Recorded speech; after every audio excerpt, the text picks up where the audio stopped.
first chapters of this course will discuss on the required gear, basic camera settings that you need to master before venturing into the field. If you're planning to shoot natural time-lapse photography, mostly the locations and the weather is unforgiving, and we always suggest you to take a minimalistic approach in terms of gear. Carry the minimum gear until and unless if you have a big crew to support you. In this session, we'll try to discuss more about what is a time lapse, where it can be used, how can it be produced. So a time lapse is basically a condensed version of an event that is happening over a longer time.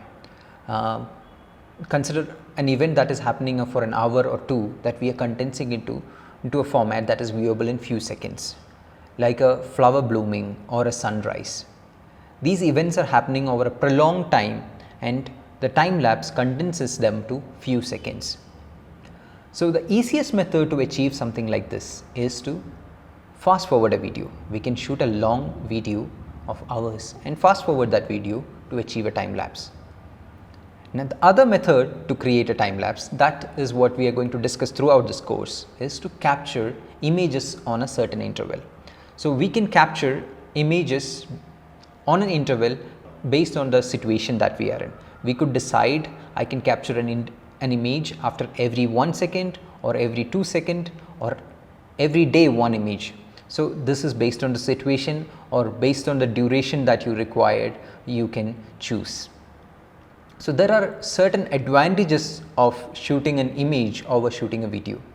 A 6K RAW video is not possible to shoot without having a very expensive camera. If you need to shoot a 6K RAW video, you would need something like a RED camera, which is very expensive. Through shooting a series of images, we will be able to use a normal DSLR or any camera which allows you to shoot images on an interval. We are able to produce a very high quality RAW image in a very inexpensive manner. There are a lot of great applications for time lapses, and time lapses are more and more used in videos. As time lapses are something you cannot directly view with your eyes, it gives a very fresh, unusual perspective to your audience. It has many applications in terms of film, where it can be used to introduce a place. Something like a bustling city can be introduced through a time lapse rather than a normal video. It gives much more impact than a normal video. It can be a good transition element from day to night. It can depict a day to night, maybe through a sunset in few seconds. That is not possible through a typical video. So there are quite a lot of advantages, and it really packs a punch when you add that into a film. Now let's discuss about the gear that you need to shoot a time lapse.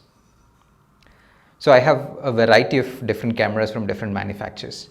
We actually started with a Canon camera to shoot a time lapse. We used to have our basic Canon 550D and 600D to shoot a time lapse. By default, it did not have a time lapse feature. We used to use a third-party firmware called Magic Lantern to shoot time lapses in these cameras.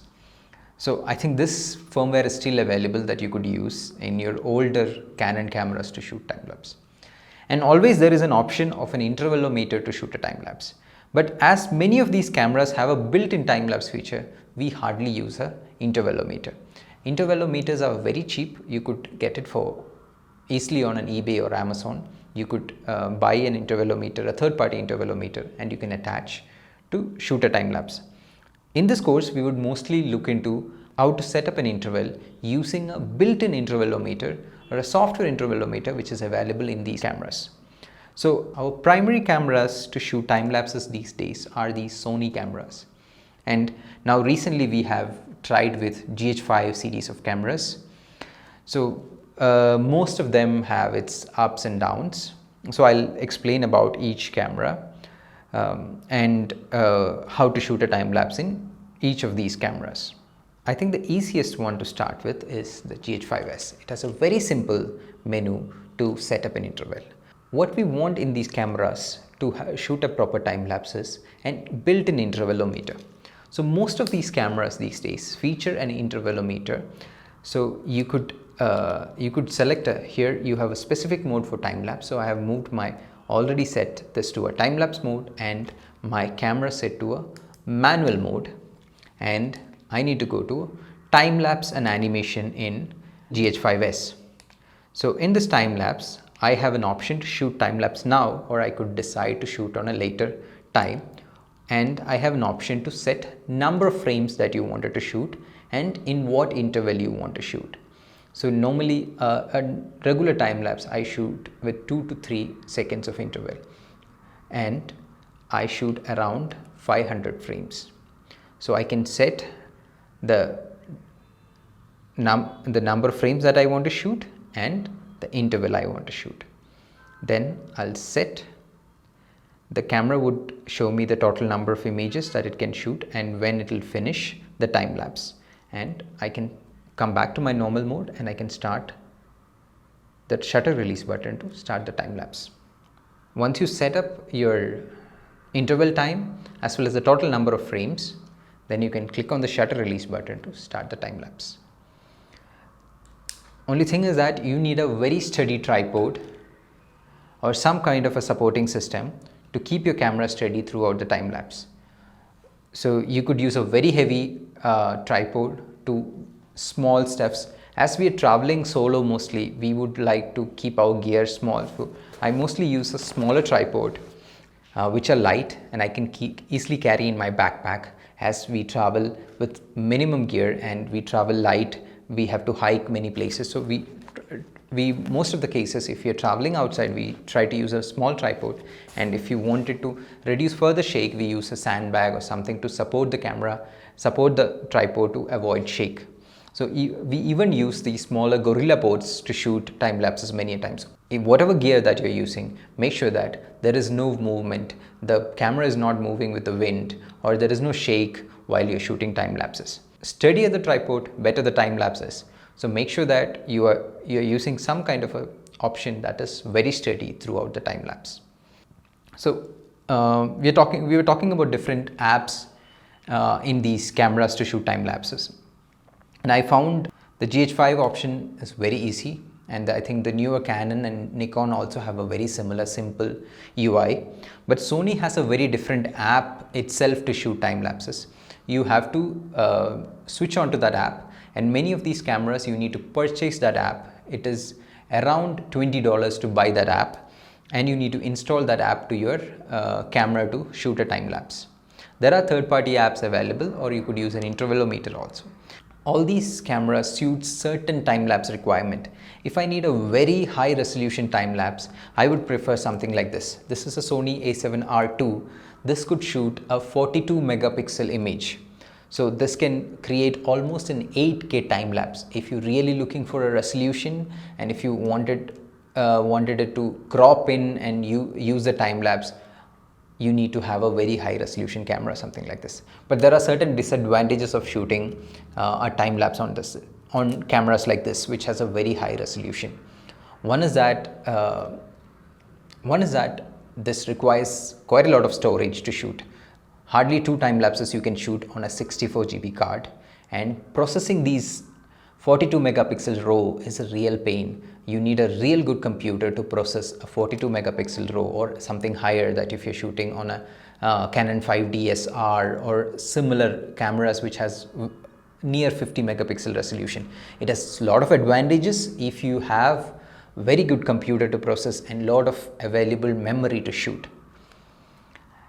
And we have our Sony a7S cameras. These are famous for its low light capabilities. If you're looking for something like an astrophotography, this is the camera to go with. So these have very good low light performances and can get you a proper Milky Way easily with these cameras. So if you're looking for a nighttime lapses or anything to do with astrophotography, these cameras really good. A7S and A7S II would do a real good job in that case. And the lens that is mounted on this is a Samyang 14mm 2.8 lens. There's a 14mm wide angle lens, a fisheye lens. This lens is very versatile for time lapses because most of the time lapses of landscapes, a wide angle lens would really work.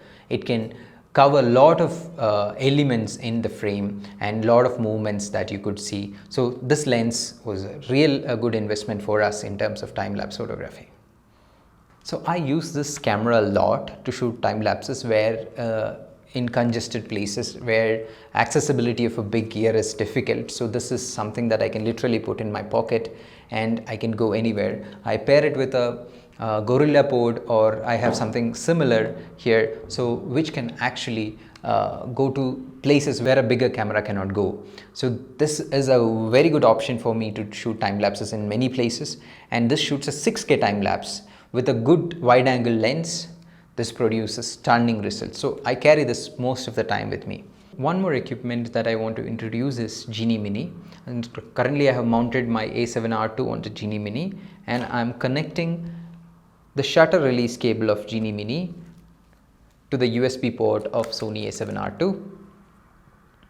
So different cameras, you need different cables. This need a GH5s need a USB-C cable. Most of the other cameras can work with a mini USB cable or micro USB cable. This requires a mini USB, this requires a micro USB.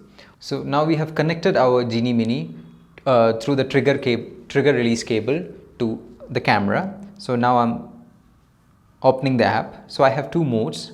I have multiple modes. One is time lapse and one is video. That is what major two modes that we use. So right now I'm moving to time lapse. So right now in the app I'm keeping an interval of 2 seconds, and the total duration is of 20 minutes, and I have kept a 333-degree angle. This is just for our reference. So I could see the movement in the Genie Mini. So once I start recording, it starts triggering the camera. Every 2 seconds it triggers the camera, then moves a certain degree, triggers the camera, then again moves certain degrees, triggers.